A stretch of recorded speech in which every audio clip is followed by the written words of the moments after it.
I've always loved the art trail. I mean, I've not gone back as far as it began, but I've been in Walthamstow about, 12 years or something. So I went to the art trail a number of times and loved it. I've always wanted to get involved. And the first time I got involved, I was actually as one of the as a digital artist.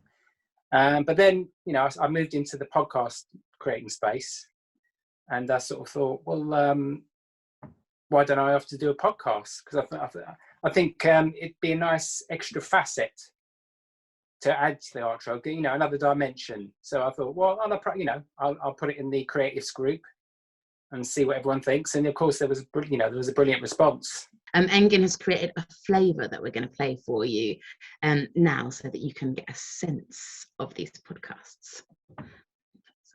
Stretch their imaginations to the very limit, really, finding ways to invite audiences to enjoy their creative ideas, their exhibitions, their performances, events, workshops. It's incredible how many in-person things are happening. Hello and welcome to the E17 Art Trail podcast series. Now in its 17th year, the E17 Art Trail will run from the 1st to the 18th of July.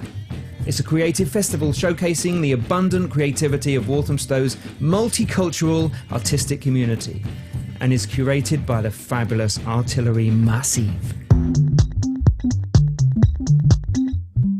So here we are in venue 88 A and B, accompanied by the Harmonies of Walthamstow in the High Street, in Danny Neon's bedroom, where 3 or 4 Barbie dolls are dangling from a hook on the ceiling. And there are the springs of the mattress on the wall with light bulbs sticking out. It couldn't be any weirder. So what the heck is going on, Danny? I would firstly say it probably could be weirder. But, this is just normality. Isn't everyone's bedroom like this? I met so many good people doing the art trail. Obviously, as a result of offering to do the podcast, that opened loads of doors. I met... Firstly, I've got to mention other Theresa. Actually, she's joining us later, but I think she's not getting here till late. But never mind. And she was brilliant. Now, it wouldn't have been the same without her, the podcast. I mean, she sort of her journalistic skills and her way, her poetic way just gave it a little bit of extra magic that it wouldn't have had if it had just been me. So, so just, it was brilliant to sort of meet people, step into their worlds whenever we went to spaces to interview people, get look at their insights.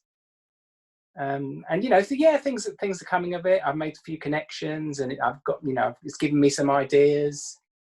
And it's that interaction, it's that sitting at home like you do during the pandemic. You do interact online, but it's nice to get out and about, and it just fuels the imagination and fuels that. You sort of want to interact more, and you make connections, and it's been great. It was great listening to the Break in the Clouds, the artists from Black Horse Studios, just hearing them talk about their work and how they managed during the pandemic, and how they were just working with because they were stuck at home, they were just painting the everyday items in their homes and things like that. There's so many things, or it goes from that to like Theresa interviewing Danny Neon, and it's just how zany that was, But again, it's inspiring still, because it just, it opens your mind up to different people's ideas. There are things on the boil.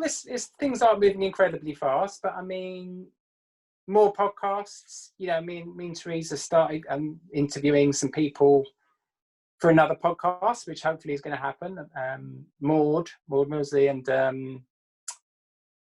I forget somebody else whose name slips my name. Angry Dan. So that might be a podcast about street art. So we've got a few things like that on the go.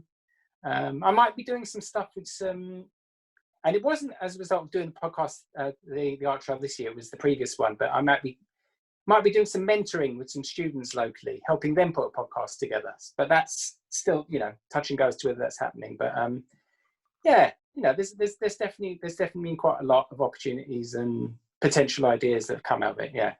How can we keep creating? How can we keep participating? in these challenging times, maybe, you know, how can we carry on doing these sorts of things while, you know, looking after the planet or whatever, you know, while we carry on with our lives. So yeah, just different ways of, you know, moving forward with it all, really.